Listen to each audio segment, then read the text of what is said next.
towards ending trafficking as well as labour exploitation of Lesotho women in South Africa. The ministers are hosting a symposium at Ladybrand in the Eastern Free State with women from both countries in attendance. And to tell us more about this gathering, let's cross live to our reporter Nthakoane Ngate, who is at the scene. Nthakoane, the ministers are discussing a whole range of issues affecting women. Do tell us about them. Good afternoon, Alicia. Indeed, here in the Mantsupa municipality, I can tell you that this municipality is named after one of the greatest women in the history of Africa. And it's no coincidence that this event is taking place here today. The two ministers, the minister in the presidency responsible for women, as well as the minister of gender in Lesotho, have been meeting women here and hearing their stories, but also, Alicia, taking different action in terms of celebrating and commemorating Women's Month with tangibles. And I'm here with the minister from Lesotho, Minister Mothibeli Mokhothu. And Minister, if you can just tell us, why did you ask your counterpart in South Africa in particular to look into domestic workers?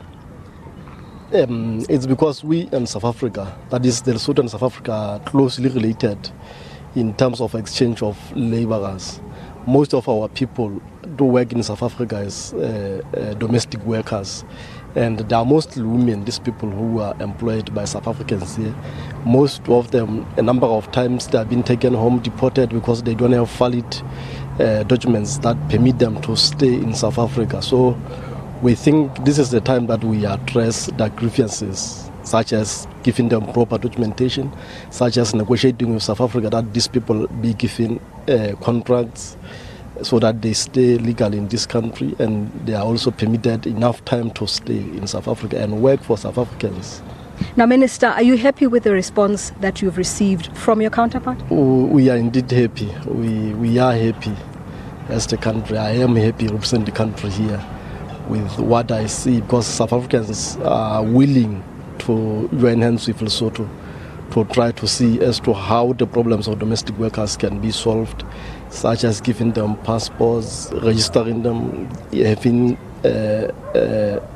them to organize themselves as workers, creating unions like that. Thank you very much, Minister. Now, Alicia, I can tell you that also here with us today, we have the Ministers of Labour, Mildred Oliphant from South Africa, as well as the Minister of Labour from Lesotho, the Minister Tulo Mahlakeng. They have been also joining women in hearing their stories. We've had testimonies from women who trafficked drugs throughout the world. We've had testimonies from women who worked in South Africa and went through some of these experiences that the minister is talking about here today. But I have also joining me now the minister in the presidency responsible for women, Minister Susan Shabangu, and she will tell us one of the things that they have now committed to is ensuring that, for instance, a 30-day permit that domestic workers are subjected to, unlike other workers that go into South Africa, will be dealt with. Minister, thank you for joining us. Tell us about your commitment. Well, our commitment as South Africa is to make sure that conditions of domestic workers from Lesotho in South Africa are treated equally like all domestic workers who are in South Africa. But also, as we've clarified with my counterpart, but also with the various ministers who are part of us, that South African labour laws cover every worker in South Africa. We're not discriminating. Therefore, the partnership we have forged and the agreements we have committed to is that we really have to work together in changing the lives of domestic workers from Lesotho. And for us as South African, there's nothing new. We had done it for the mine workers. We've done it for all other workers in various sectors of our economies. So the last part now is to ensure that domestic workers, by the way, including farm workers, are treated equally in terms of the South African laws. They can be covered by sectoral determinations.